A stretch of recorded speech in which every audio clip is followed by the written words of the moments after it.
Today's episode of the Punk Rock Horror Podcast is brought to you by Snubbed Records.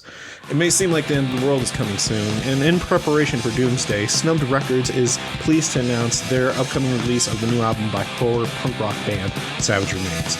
Pre-orders for The End Is Nigh start at noon on June 5th at doomsdaypunk.com. And so jokingly said by Ron Scioscio of Snubbed Records owner and Savage Remains manager, went on to say, "We're thinking of this as your soundtrack to the end of the world with COVID-19, murder hornets, and all the other craziness going on in the world today. We saw a need to record an album that would capture the spirit of a doomsday-like scenario. Savage Remains is known in the punk rock world for crafting catchy, apocalyptic, horror-filled music that, like an axe to the face of your enemies, really hits the spot," the band says.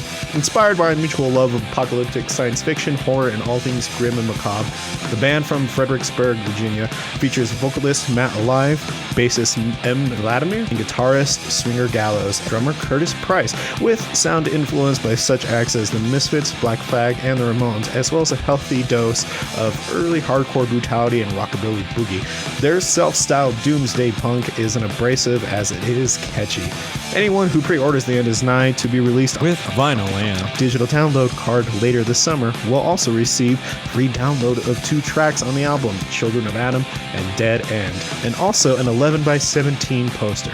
Along with Savage Remains album pre-order comes the launch of doomsdaypunk.com, where fans can find Savage Remains and Doomsday Punk merch, albums, and more. Doomsday Punk has become a genre of its own, Scioscio says, and for more information about Savage Remains and Snubbed Records, please visit snubbedrecords.com. That is SNUBBED records.com. And also make sure you check out doomsdaypunk.com. All right, thank you again, ghouls, gals, and let's jump into this episode.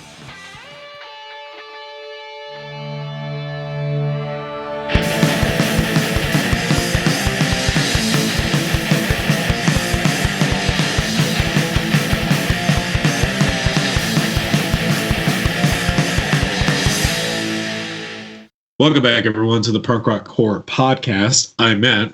I'm Cody. And today, we're here to remind you that although there is corruption and injustice in the world right now, and it is very apparently so, we encourage you to still watch out for each other, take care of each other, and try to hold on to any hope and strength within your communities that you have. And just, again, please stay safe. And with that in mind, let's go ahead and jump into today's content. Yeah, let's have a little bit of escapism with all the literal craziness going on in the world and talk about just some personal craziness or some, stuff like that, and with our love and hate. Yep, this is the segment called Love and Hate. Again, if you know what this is, then you know what you're getting into. But if you're new to the show somehow and you just now are hearing about us, this is the point where we talk about something that's happened in our lives in this past day, week, or month that we've observed and just want to talk about, both that we really love and hate. Could be just something as sweet as the cute little cat video that we saw, or that one time that one dude kept calling Michael Myers Jason Voorhees, and, we all get mad at that dude. What's funny is our love and hates are never as simple as, oh, you know what? I saw a cat video today and it fucking really rubbed me the right way. I needed it. It got me through the day. See, because they anticipated. They're going to be like, is it actually going to be a cat video? And guess what? It's never going to be a cat video. It's never a cat video. There's Hitler and there's us. Because we'll never talk about that fucking video. We're just the worst. But no, so like the thing I love this week, actually, this weekend, me, Dev, and Audrey rented Scoob on the PlayStation Store. So that goes the first time I rented one of the movies that are supposed to be in theaters. I was like, oh, I feel special. Even though it was $20, which, Jesus. But we ended up renting that, and it was really fucking good, man. Like, we really enjoyed it. Deb cried like 5 times in the first 10 minutes. It was really funny, but it was because it was so sweet. So the first 10 minutes is basically how Scooby and Shaggy meet. And so one thing, it kind of retcons a pup named Scooby-Doo and how they met then, but it shows how they meet, and it's really, really sweet and really cool. And after they meet the rest of the gang, it does the intro credits, And it's really cool because they redid the entire original opening from the original Scooby-Doo, Where Are You? Dude, spoiler alert. What? No, I'm just playing. I think first 10 minutes. No, for real though. I actually am really happy you're talking about it because we need something wholesome to like this to talk about, man. Oh man, like seriously, like Scoob is it's so heartwarming. Like it's really good, and it does set up a Hanna-Barbera universe, which means a lot to me because I watched like Boomerang a lot when I was a kid. Yeah, so dude, we were the generation that caught like the coattail of that for sure. Yeah, and like so I grew up watching Hanna-Barbera shows. Like I knew of Captain Caveman and the Blue Falcon. Yeah, sorry. Like all of them, like everyone who was in there, and especially Dick Dastardly, the main villain. Fucking, I remember Wacky Racers or whatever. Oh god, Wacky Racers, man. Dude! Like, so, are you kidding me? If they announce a Wacky Racers movie, I will fucking lose my shit. I would be like, so happy. Hell yeah! So like, yeah, I'd actually cosplay for it. Dude, I totally do it. So straight up, if you guys get a chance, like watch Scoob. It's really, really good. Like I know there was a lot of like controversy about it because of the voice acting and stuff, but honestly, it's a good fucking movie. So it's really good, and it really flushes out like Scooby and Shaggy's characters and everyone else's pretty well. So. And then the thing I hate. Hold on, just like one last thing I want to say about Scoob, because like I'm so happy they did it, because obviously it would fucking be tear jerking, because that is the most tight, like, you know, boy and his dog relationship ever in history. So it's gonna be fucking tear jerking, like it has to be. Oh yeah, and like the great thing is it really builds on their friendship too, man. Like it breaks your heart at points, but you're like. But then it brings you back in with like Captain Caveman. Fucking dude, I'm so stoked. I can't wait to see that movie. Yeah, it's really fucking good. Like out of all the fucked up shit I'm really excited to see, like it's really just kind of out of the left field, and I'm like, fuck yes, origin story, Scooby-Doo. Let's do it. Oh, and like puppy Scooby, so cute. Oh god, right? Like baby Yoda can go fuck itself. That's what I'm all about now. Yeah. And so I'm gonna lead into the thing I hate, because I did talk about some of the controversy of Scoob. And the thing I hate is all you assholes shitting on Henry Cavill Superman, because guess who's back, motherfuckers? That's right. The best Superman is back. That's right. I said it. Yeah. Oh, no, I agree. Fuck it. On-screen Superman. And you know what also means? We're getting the fucking Zack Snyder cut of Justice League. And you know what? I enjoyed the new Justice League. I will be that person. I enjoyed it. I had a lot of fun watching it. I threw away all the shit. I was like, you know what? I don't care about the comics for this movie anymore. I know what I'm getting myself into. Fucking HBO Max is just coming out swinging. I know, and like I saw like the lineup for that shit, and then the fact that I saw Henry Cavill's coming back, I was like, oh shit, you know what that means?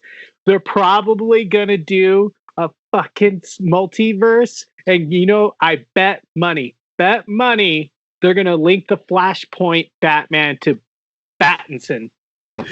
That's my theory. Dude, fucking, I know, right? Okay, so hold on really quick, because there's a lot to unpack here. First off, fucking, like, here comes Disney Plus, right? Like, thinking they're just gonna fucking own, like, hey, we got Star Wars, we got Marvel, we got everything. You know, here's Simpsons just to keep you happy. And everybody's just like, that's it. Fucking Disney's like, they're gonna do it, man. They're gonna take it over. Fucking HBO Max comes out with not just like all Adult Swim collection, Cartoon Network collection, fucking gets Studio Ghibli, Turner Classic Movies, fucking DC, and it's just like out of fucking nowhere. They're just like, fucking mic drop, Disney. I know. There's so much good shit on there. Oh, and Sesame Street. All of Sesame Street. Yeah, right. Like fucking. Oh man. Like and like, dude, just like holy shit. Like now, I'm convinced that once I'm done catching up on Star Wars, I'm just gonna get HBO Max because holy shit. I know, man. The only thing like for me is that that price tag. Don't get me wrong. It's like, oh my God, Cody, come on. You already paid that for something else. But at the same time, like, yeah, that's the point. I hate competing streaming services. I really wish they'd all just like get over themselves and have a big mass orgy and just let us be happy. But that's not capitalism, Cody. I know. And you know what? I'm just going to go on record with saying all these things that I honestly believe all those CEOs just need to fuck one another and get over it. They'd be all happy after that and just be like, just fuck it out. Just rub one out on each other. Be happy. And then be like, hey, I'm sorry for all those terrible things I said, Disney. Oh, it's okay, HBO. I do too. Hey, you know what? Let's like merge together and just create one mass streaming service. We could charge like, you know what? $30 a month for everything that's ever been created. I'd pay that. And then just on cue, lights dim, like soothing, romantic music comes on, and one looks at the other and just says, "I'm about to give you a massive streaming service." And that's how it would happen. Exactly. That's what I think should happen. And then WWE could be in its own little corner, just like, I'm here too, guys. Yeah. Fucking drawing on the wall with a crayon. It's okay. We already got John Cena and The Rock. We're good. We still do things.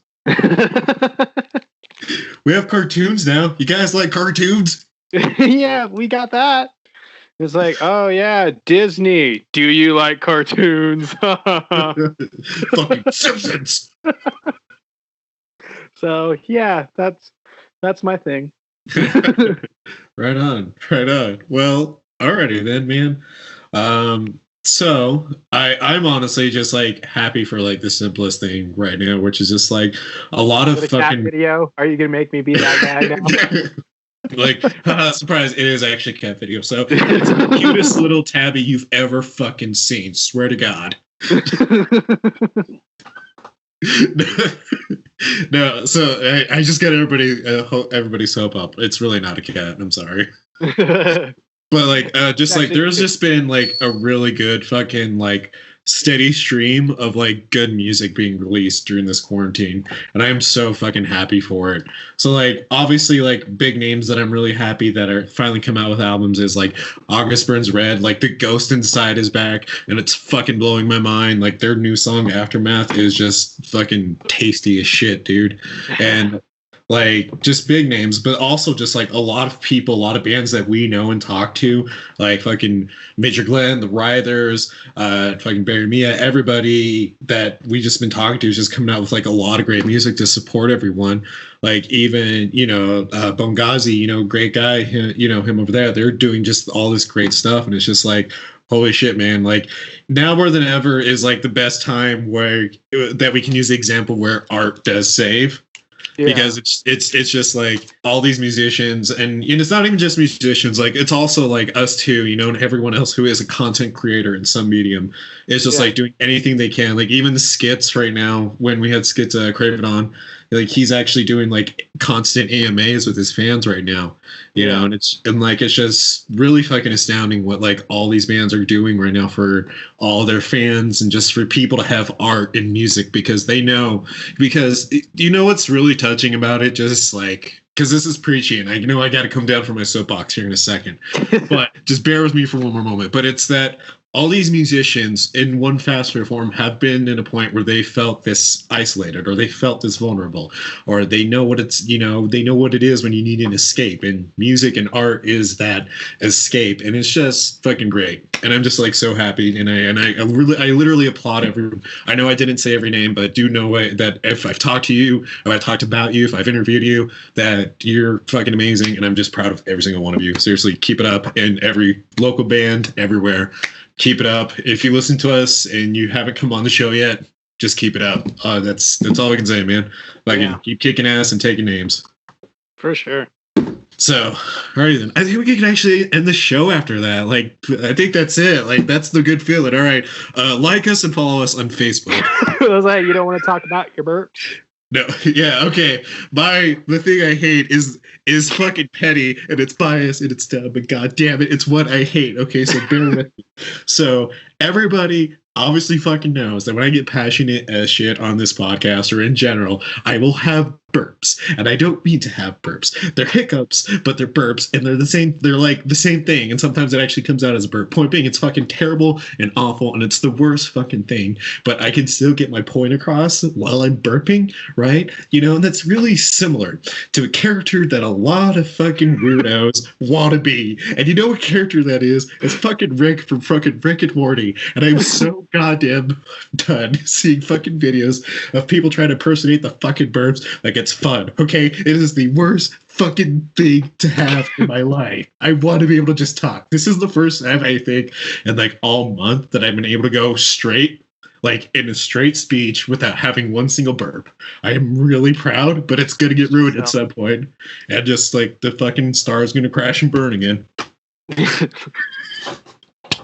And it's just the worst.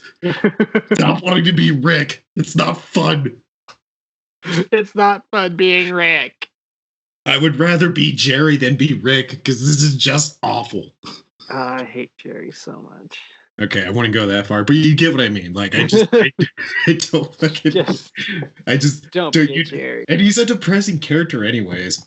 Like, and I know this is like a really outdated like thing to be mad about, but god damn it, like it's still just something prevalent that I keep seeing, so I'm gonna fucking mention it. So that's right, man. That's what I fucking love and hate this week. So with that being said, you know, if you have anything you love and hate and you want to shout it out to us, we actually might read it on the show. I kind of actually want to know legitimately, what are some things that you love and hate? I have a feeling somebody's really going to like take the opportunity to take a jab at us. And you know what? Let's fucking do it. No, seriously though, what do you love and hate? Ghouls, gals, creeps, mutants. Reach out to us. Let us know. Send us a tweet on Twitter, comment on us on Facebook, or even reach out to us on Instagram. Tag us. Be like, hey, you know what I hate? So, yeah. I'm sorry about that. That's okay. I am too. All right, now we can end the show. So you can also follow us on Twitter at... Why did you forget your movie, Matt? No shit. No, actually, I did it. I'm actually really excited to talk about mine. I'm not going to lie to you.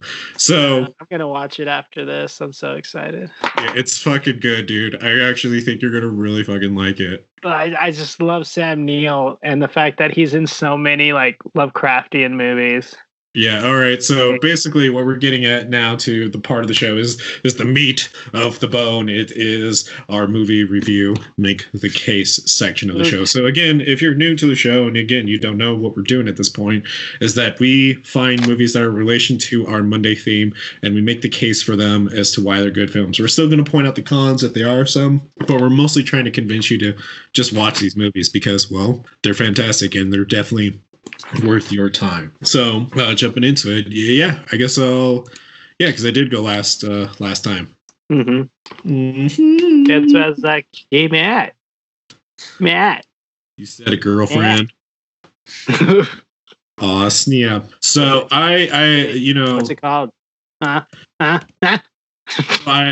was presented with an opportunity to actually do a film that is like in a very interesting like middle gray area of a hidden gem. Yeah. And for two reasons. One, because of who made the movie, and also two, because of just how well it's done. So my movie is the one and only, the 1994 In the Mouth of Madness. Oh, snap. Also, do want to do a quick shout out to our good friend Nick, because I do owe him some credit for it, because I did ask him for some recommendations, because he has a really good knowledge of H.P. Lovecraft.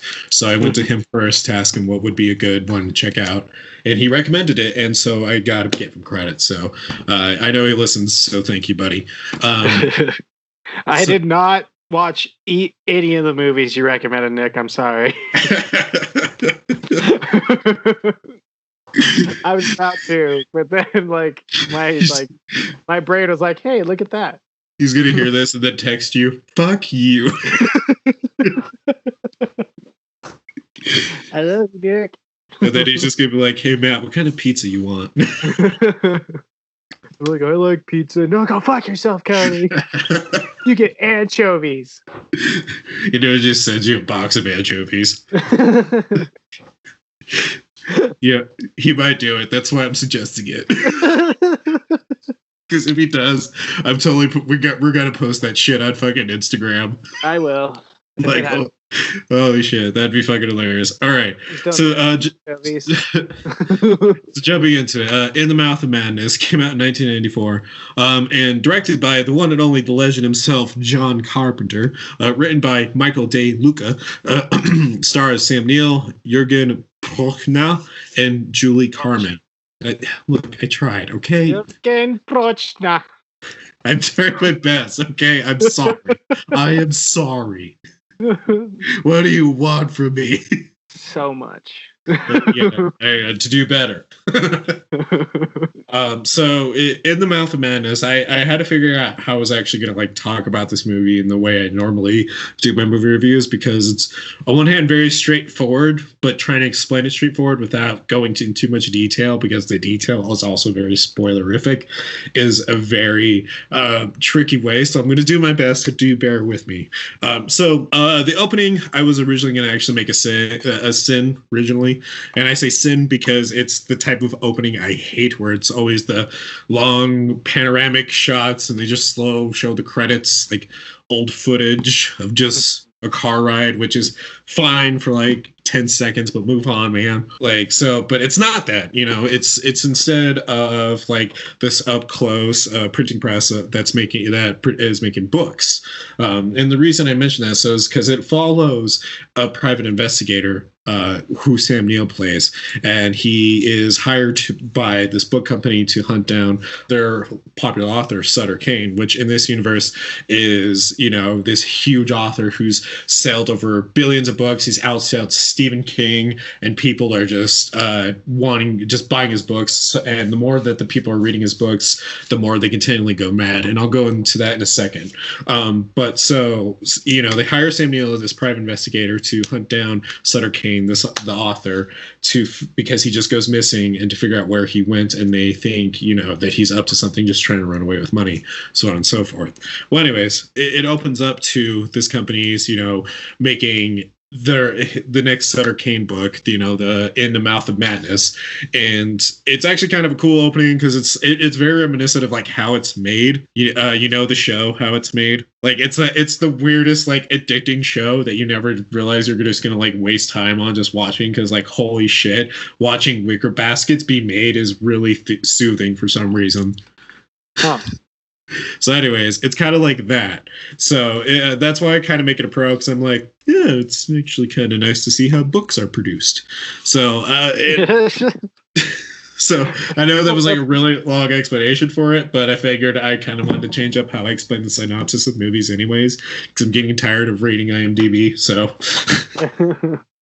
So yeah, I hope that went well. But now that I'm talking about it, probably not a great landing. So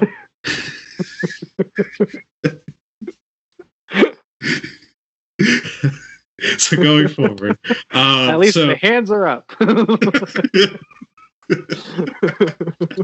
just, what can you do? Sometimes you win it, sometimes you get it. You know what I mean? Tomato, potato. As long as you stick the landing, hands up. Doesn't matter. You can be the TV or you can be the microwave. Do you want? So would you like to be set to 50? Start saying weird like shit that's supposed to sound metaphorical. Yeah. You either the chicken or you the cow. Okay there, man. Moo moo. Crazy. All right. So it opens to this. It's just Sam Neill, finishing up a case that he was already doing, following a guy that hired to follow his wife. And honestly, this is like Sam Neill at his best here. Like this is I don't know what it is about Sam Neill, but like not only can he do like a really like fucked up archaeologist, but he can also do like a really fucked up vampire and do a really fucked up like PI in a very tasteful manner. Like he's just so perfect at being like, hey, like what's wrong with Dr. Grant? Well, because think about it, dude. Like at the beginning of like a Jurassic Park, like yeah, the kid is a shit, and I totally agree with it. But he basically traumatizes him with the fucking bone, just like, and it guts you like that. Like, no, he didn't say it like that. But again, considering it's a kid, like imagine what he heard. Hey, the kid insulted velociraptors. No, sir. again, I totally fucking hey, I let would him have have done it, the man. same. I support it too. I do. But like I'm just saying to really appreciate the scene, you gotta see it from both perspectives. You gotta one see it from like the fucked up archaeologist that likes to traumatize little bratty kids, and then you gotta be the little bratty kid that is getting attacked by a fuck up archaeologist traumatizing you with a raptor bone. So I mean, just saying, like there is an interesting perspective there. Fan theory of the decade, that kid ended up, training the velociraptors. So yeah, like he's just like every fucking day he's just like staring in the mirror. He's just like, one fucking day, old man, I'll find you. That's like, oh, that's the whole reason why he trained raptors is to hunt down fucking Sam Neill. Hunt down Dr. Grant. Okay. Like, and it's gonna be like a fucked up like horror movie scene where like he's gonna be all tired. Sam Neill's character is gonna be tied up. He's gonna repeat the whole fucking line from the first movie. Be like, raptor's claw could gut you, and he's just like, ah! Like, do you have any last words, Dr. Grant? Touche. Fades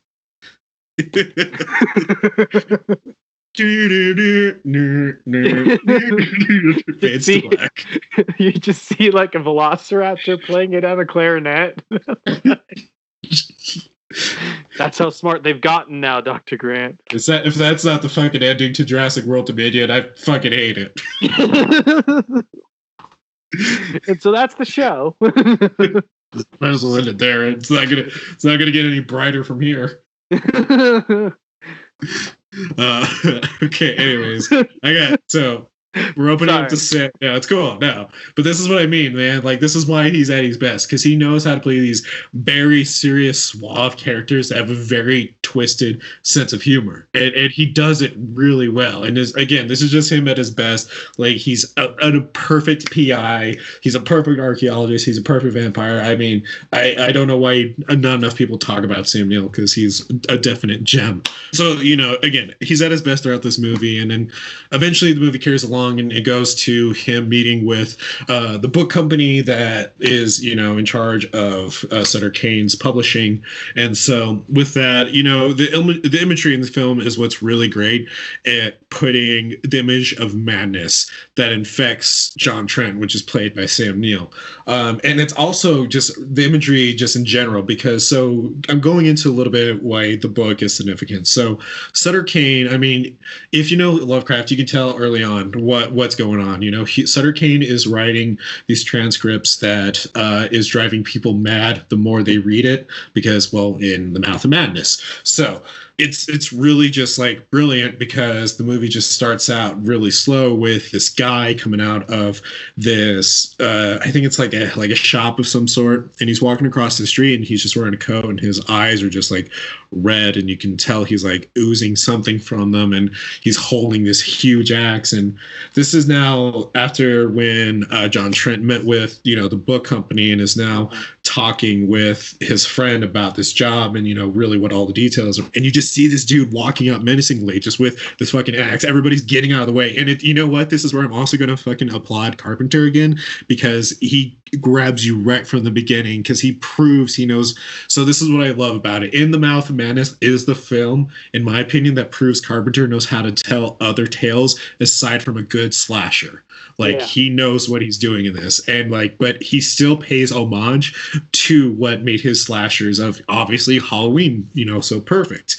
And so you just see, it's just this still image of this dude walking up faster and faster. There's no cutaway, and you're just walking up, getting closer and closer. And like Sam Neill and, starting to talk to are in comedically kind of just purposely looking away, but like it's supposed to draw your attention to the guy walking, and as he gets closer, he fucking eventually just hits the axe, and it's just such a violent scene in general. Like, no one gets killed, but like it shows the eyes of the dude, and they're definitely already being malformed. It's just like the imagery in this film is what's so perfect. It just does a great job at setting in what the madness is supposed to cause in Lovecraft's lore. And so I honestly, like, I don't think enough people appreciate it, and it really needs far more attention just for that alone. So with that in mind, the movie progresses with Sam Neill going back to finally meet with his company again, and he eventually takes the job, and they send him out to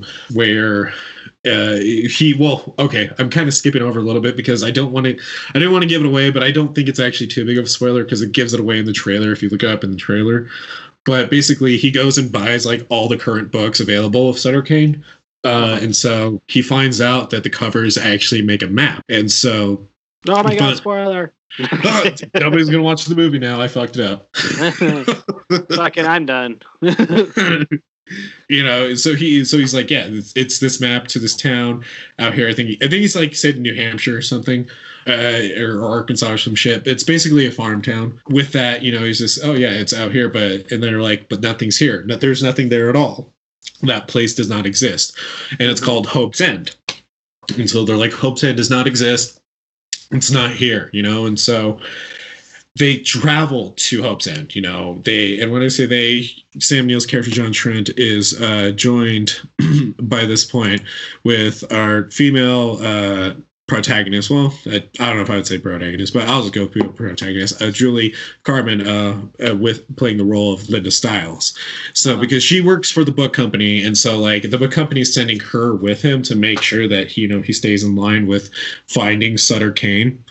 Mm-hmm. And so as they're driving, trying to find this place, it's like, again, just fucking great imagery of, Sam Neill's character, goes to sleep, and they take turns driving. And while Linda's driving, she's driving at night, and she sees this kid, riding his bike, and she just drives past him, and he just like fades off into the blackened screen, a very, very blackened screen, much very reminiscent of The Void.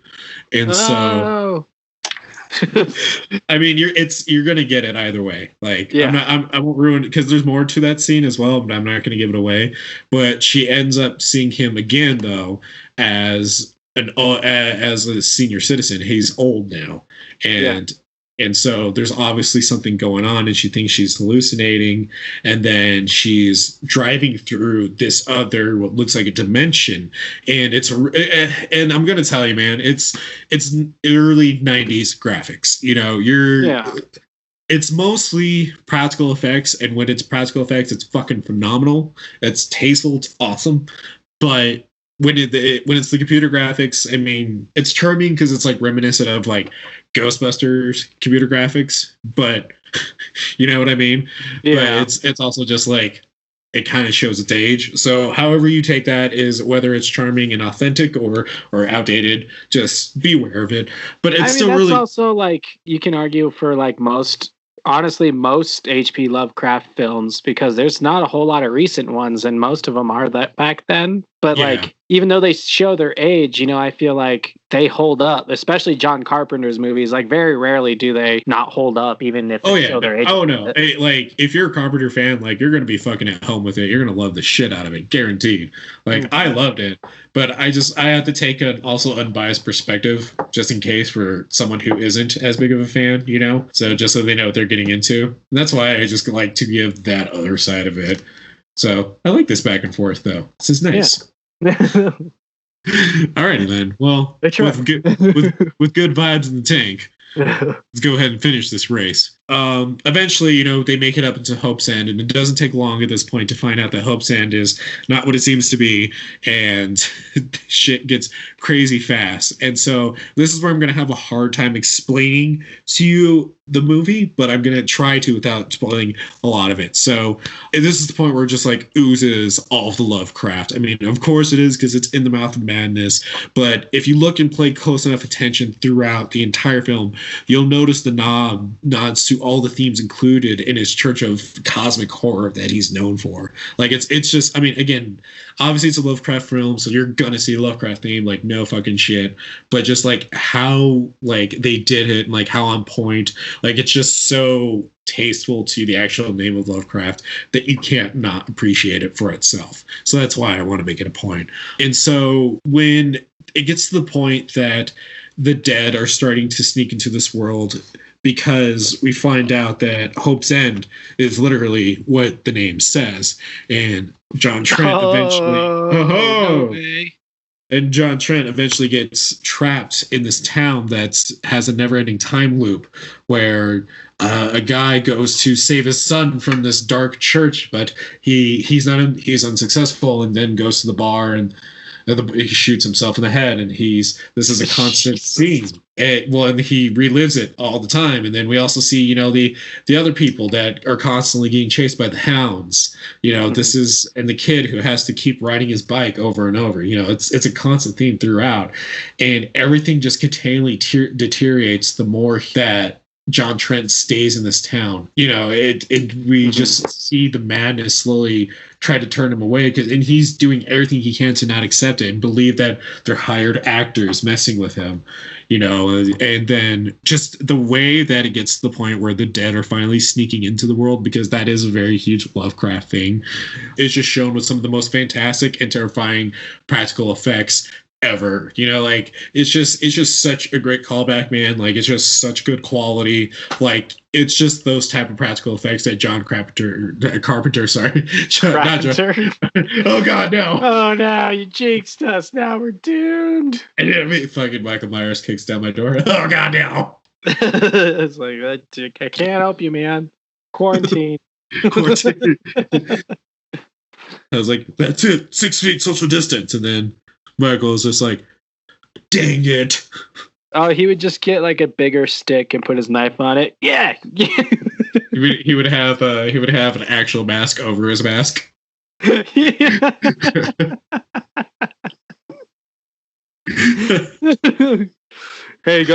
I still breathe through here, okay? Just like, I'm just gonna be like, God, I can't believe I'm about to get slaughtered by this dork. Look, at least Jason wouldn't do it, and you just see Jason outside. He also has a mask over his mask. Fucking eating a crayon like the moron he is. You're like, God damn it. I love Jason, but I admit he's a moron. Yeah. Anyways, so it's just fantastic practical effects. Just sparked a whole lot of fanboys going, what the fuck?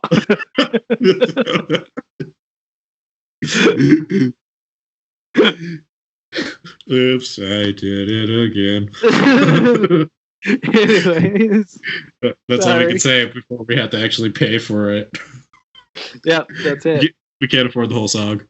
No. Actually, I don't even know if we could afford Oops. Oh, shit.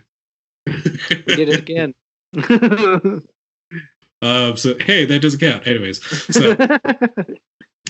so what I also really like, though, just because I'm getting to the end of my film, my review here, is that there's a point a little earlier on in the movie where John Trent and Linda are just driving down to Hope's End, where John is taking essentially the role on of the criticism towards what I take as the criticism towards horror movies, and with Linda being us in this case being sympathetic towards it, where he's questioning, like, why would you want to read something this scary? Why would you want to do that to yourself and cause all this pain for yourself? And then Linda, which she says so perfectly, and I just want to keep it in mind, I think just as a great quote from a horror film, is just that her response at this point is, what scares me is what reality would be if it shared Kane's point of view. Because this was the response to what John Trent was bringing up of, that's scary. Why not live in reality? Reality is here. This is now. This is what we know. Yeah. And she's like responding with, I'm more terrified of this fake universe than reality. So in one end, it's just like, it's talking about like the sense of escapism all of us horror fans get, but also like the confidence, like strength boosting that we get from just watching a really good horror film and just like relating to something like that. So I just loved it, and I just really wanted to mention it because I think it's just a fantastic thing to remember. Yeah. So yeah, so eventually Sam Neill is, character as John Trent is brought to finally meet with Sutter Kane, and Sutter Kane is like, this is my final book. This is in the mouth of madness. You now have to bring it to the world. And so he then, at that point, Sutter Kane goes into, this is the part I won't spoil because they actually show things, but I will tell you what he goes into. So he goes into what is actually the void, and it's so well done. Like, it's such a cool effect because it's like John Trent opening up a book, like a page, because again, in the mouth of madness, and they just really do it really, really well. Like, the effects are done really good, and it still holds up, and it's just so haunting of a scene. And then eventually he is traced down by the creatures that he sees within the void itself, the mouth of madness, all of it. He finally sees the creatures that are trying to lurk into this world, and they do show them. I'm not going to tell you what they look like because they are just really well done, and it's John Carpenter just really knowing what he knows and going full fucking 11 on it, you know what I mean? Yeah. Like, it's just brilliant, man, and I fucking love it. And so eventually the movie ends with Sam Neill's character coming back to reality, nobody believing him, nobody believing him at all, and then he's sent to this asylum where we meet him in the first place, and he finally finishes telling his story, and then the psychologist who's there leaves and just thinks he's truly insane. And then night comes, and the day is born, and then now John is in a new world where all the population that fell for Sutter Kane's book has now suddenly disappeared, and we now see what is left remained of this world. And I'm not going to tell you what it is and how it is and what it looks like because I'm going to entice everyone to look and see this movie because it is worth your time. But In the Mouth of Madness is one of the most precious and brilliant takes on Lovecraftian lore that we've ever had, and definitely needs way more attention. This is the film that you want to go to really kind of get your Cliff Note version of Lovecraft. And I mean that in a good way, because it's obviously no movie's going to perfectly capture every single tidbit part of Lovecraft, because even translating Lovecraft still, it can be a very huge struggle. And so it's still worth your time. And honestly, you are just having a real big disservice to yourself if you don't give yourself the time to watch this movie. So, few cool trivia facts about it. In the film, the works of Sutter Kane are occasionally quoted. Most, if not all, of these quotes are actually taken directly from several H.P. Lovecraft short stories, with some adaptations to fit them into the film story. Most notably, in the scene where Styles reads to Trent as he gazes into the abyss, her speech lifts much of its description, including such elements as the illimitable gulf of the unknown. From the last few paragraphs of Lovecraft's The Rat in the Walls, in an earlier scene as well, Trent reads a line verbatim from Lovecraft's The Haunter of the Dark in reference to the Black Church being the seat of an evil older than mankind and wider than the known universe. Very well known fact, but still a great one nonetheless. Hobbes is an old world. Hobbes is an old world which was used to refer to the devil. I am tripping on my words. Excuse me. Hob is an old word witch. There. Oh my God. That was way more difficult than that needed to be. Hob is an old word which was used to refer to the devil, which is very significant. And I was going to end on why that was really cool, but I'm not going to do it now because I totally just embarrassed myself. Okay. Well, I got a cool one. Do it. References to the old ones by Sutter Kane, along with certain representations of monsters printed on his books and later brought to life, are allusions to the Cthulhu mythos, a series of stories by H.P. Lovecraft and continued by other writers into modern times. In this sense, one could consider In the Mouth of Madness John Carpenter's own contribution to the Cthulhu mythos. Oh, shit. Fucking the legend himself. You could argue it. For fucking arguing it, I think it should be. I think it should be. Yeah, man. So that was that's my review of Into the Mouth of Madness. Again, or I keep In the Mouth of Madness. I'm sorry. I keep saying into, and I really don't mean to. But it's seriously, it's a fantastic film, man, and it also just like sits on like those like sitting on either a sunny or rainy day vibe when you want to just not just kill time but watch a good film. Like it is right there at home with that. You can watch it on YouTube, iTunes, Google Play, Vudu, and Amazon Prime, all for the same price of $2.99. But I will encourage you to own it because it is honestly an amazing piece of history. Mm-hmm. So. Mm-hmm. Well, I definitely want to check it out. Do it now. We're gonna end the podcast first, and then we'll come back. So, I honestly, I kind of had trouble picking out my movie because, like, originally I was gonna do Event Horizon, but I don't know. I just kind of decided not to. That was a very decisive decision, I could see. Well, like, so I don't know. I had a moment and I was super indecisive and I just couldn't pick anything. And so I kind of picked this random, honestly, super independent movie. Like, it is, like, it definitely shows, but it's really, really good. Because, like, honestly, you see the love in this movie, and I picked the movie Shadows on the Wall. It came out in 2015. It's not rated. Synopsis says 3 college students struggle to create a device capable of reaching beyond the boundaries of the known universe. Unfortunately for them, they succeed. It was directed by Ben Carland and written by Ben Carland, and it stars Chris Kaufman, Tim Fox, and Nicole Brimberry. And so this is like, honestly, I wouldn't be surprised if it was kind of like a college kid movie. Because, like, don't get me wrong, the few special effects that are in here are pretty solid, but like you can tell this didn't have a very high budget. But with what they have, they do really, really well. So it starts off, I hate the beginning because it just does not. It actually doesn't happen. So what happens is it shows all the intensity of what could be happening and going on. Like, you don't know what's going on. You just see these 2 like FBI agents come into this room. You see the main guy laying on the floor, and then they're like, "Oh my God." And then it goes 2 weeks earlier. So I'm going to just spoil this for everybody now. You can skip that because it literally doesn't happen again.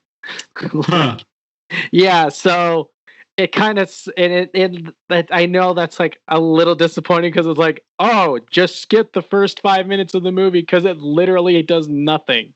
So I'm gonna have to say this is one of the biggest con of the whole 2 weeks earlier thing or whatever. When you show a scene in the middle of the movie, or like when you start off in the middle of the movie and do a flashback for the rest of the movie and stuff, just fucking stop it, because this is what happens. Like, I don't care if it's an independent movie or like silver screen big budget blockbuster. Fucking stop it. Like, just start from the beginning. Just stop it. I'm getting tired of seeing these 2 weeks earlier. I know, like, I've defended a couple of them, but stop it. I'm tired of it because of this. This movie just ruined it for me, and I'm sorry. I really do like the movie after this, but stop it. I'm dead serious. It actually is a really solid movie, but this was the biggest con, and it pissed me off so much. Anyways. So 2 weeks earlier, when it starts off, I will say it does confuse it a little bit with who the problem character is within the group. So what happens is it starts off with these 2 college roommates, they're cousins, and one of them's of course like the party goer, and the other one is like the super study hard kid. And so, like, you think the party goer is kind of the issue and everything, but you find out really fast that it's the study, the bookworm. He's actually the problem. So he has an issue, and everyone doesn't know what's wrong, and he just calls it work. like he has to build this like a radio, like a special radio, and that's what the whole movie's based off of, is him building this crazy radio and everything. But so and it's Palmer's the kid who has to who's wanting to build this thing. And so Chase, his cousin, he tells him like, dude, you have an issue, because Palmer's like flunking out of college because he's working too much on this project instead of his schoolwork. And the reason why his parents kicked him out and had to move into the dorms was to get away from this quote unquote work that he's doing. But but Palmer ends up moving back in with his parents because he has to work on this thing, and like they don't tell you what it is. Like he just has to work on it. And so then his parents end up getting him a tutor, and is because he's on academic probation. And so then you get introduced to Alice, and so so the back and forth between Palmer and Alice is really good. The chemistry between all these characters is really, really good throughout the entire movie, which I really, really liked, especially when you know that this is like a low budget film. They have to rely hard on their acting and their chemistry. And I feel like these kids nailed it, because their chemistry with one another is really, really good. And it makes you care about these kids. And like, it makes you really get curious about what Palmer is trying to work on. And so then he finally outs to everybody that he's working on this like device that basically doesn't run. It's like a radio where you can, basically what they end up making is like, what they're working on is like a picture that can like go out, like a radio wave can go out, and but like you have to focus. Sorry, it's hard to explain. It's a really sciencey movie too, but like I'm trying to explain it. But so like what it does is like it absorbs it uses the radiation on the Earth like everywhere to kind of power itself, and so then you can like take pictures beyond the universe or like further than anybody has ever seen and stuff like that. That's kind of what they're trying to make. He's making like a radio to try and like talk to aliens, I guess, is like the easiest way to explain that. But so basically he ends up conning Alice into helping him, and then she ends up getting really into it, and then they end up conning Chase into doing it. And so like the reason why I say conning is because like Palmer basically blackmails Alice, saying, if you don't help me with my project because I suck at math, I'm going to flunk out of college, which is going to look terrible on you, so you're going to do what I want anyways. And so it's like Palmer kind of comes off like a dick, but like the way he does it's kind of funny. And then the way they get Chase into it is like Alice finds out that Palmer's been stealing from the school to get these parts to build this radio. And so Chase has money, so they can con him into it by getting him to buy all the parts they need. And so I will say this movie is not really a horror.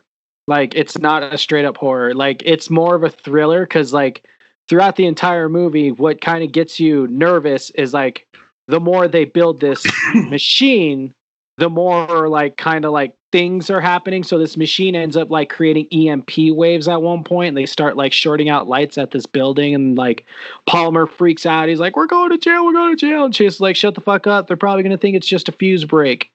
Shut up. Like, but he still like freaks the fuck out.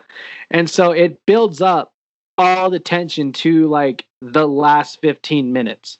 So the last 15 minutes is where all the horror really comes out. And so basically what happens is, like in the fucking synopsis, is they end up creating this machine, and they figure out that they have to like focus this machine they can focus it into the sky, because they realize that if they take pictures on Earth, it blacks out the lights because it causes an EMP type thing. So they first aim it at the moon, and they take a picture of the moon, and they literally take a picture to the point where you can see the moon rocks, which is really fucking dope. When it happens in the movie, and then they just try and like they decide to keep going further and further of how far like they could take this picture. Yeah. And then it just keeps going and going and going and going until the end of the universe. And then they decide to go beyond the end of the universe. And that's when shit starts getting crazy, because they turn the machine off, but it doesn't turn off, and it keeps receiving something. And so then you start hearing over the radio like crazy things are starting to go on around like all around the place. Like they're saying like creatures are coming out of the walls and stuff like that. Everyone's seeing shadows, and like that's where all the tension builds up. And I'm not going to go any further to there because like that's when all of the Lovecraftian, and at one point you actually do see the void in the wall, and it's really cool. And like I said, with the low budget, they did do solid with some of the effects that they have in this movie. I highly recommend it. It's definitely a good, like, just a good watch. And like the other thing about this movie too is it's such a passion project for these kids. Like you can tell. That's what I mean by their chemistry is so good in this movie, and their acting is really, really good too. And so like you could see the passion project behind it, the passion behind this movie, and it makes you wish they had a bigger budget to see what they could have done. So I highly recommend it because it's one of the few like super independent movies that I've seen that where there was just so much love in it and so much love to the acting. So yeah. Oh man, that's sweet. Yeah, it was a sweet watch. And also because it's like uber independent, there's no trivia. So what's it called again? Called Shadows on the Wall. Nice. Yeah, it's free on Amazon Prime. Yeah, man, it honestly sounds like one of those type of like, I like how you described like a passion project type of film. Like, is it? So I didn't. Is this the whole black and white one, right? No. That's Into the Mouth of Madness. Oh, okay. So I don't think I'm looking at the right. Oh, okay, I found it. Because there's a 1951 too. So I watched the 2015 one. Oh yeah, no worries. I was like, wait a minute, independent? What the fuck? because there is actually a Lovecraft like fan made film, if I remember right, that is all black and white. So I just can't remember. Yeah, there is. I just can't remember what it's called, and I don't know why. But into in the Mountains of Madness. That's it. Yeah.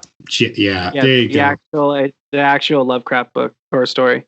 But yeah, no, Shadows on the Wall. And like I said, like you see the love for this film and the how much fun all the actors were having in it, and like it really does. Like it's one of those films where like, fuck, man, if they had a bigger budget, could you only imagine what they could have done with like what they were trying to set out doing? So like with what they had, they did really, really great. So like if you want to just like watch a movie where you just see everyone enjoying it and just like love the love in their movie, like, and just owning it and just like doing so good and seeing all their passion in it, I highly recommend watching Shadows on the Wall. So it's definitely in the cosmic thriller. I would say cosmic thriller, not cosmic horror, because it was definitely more shit, are they going to get it done? Oh my god, are they actually contacting things? Like, so, yeah. Well, you never know, man. If people like it enough, they could demand it. Well, but either way, I tried looking to see if it's on any of the other sites. It's definitely not. It's totally only on Amazon. So just so everybody is aware, I did look. But maybe at the time of this recording, depending on when you're listening, it'll be on another site. Yeah. So with that in mind, Ghouls, Gals, Creeps, Mutants, a big, huge thank you to all of our patrons on Patreon. Without you, this show would be a lot harder to make function and keep going in. Your patronage means the world to us. It helps us so much. Thank you to every single one of you. And just appreciate the living hell out of you. Yep. So, thanks. And to all of y'all, you ghouls and gals, creeps and mutants as well, who continually support us. You're also amazing. Don't get us wrong. We love all of you too.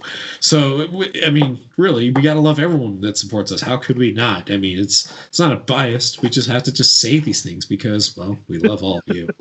And you tell us how much you love. We have to. You have to fucking know how much I fucking love you. Did you drink water today? You should be fucking hydrated. Hydrate.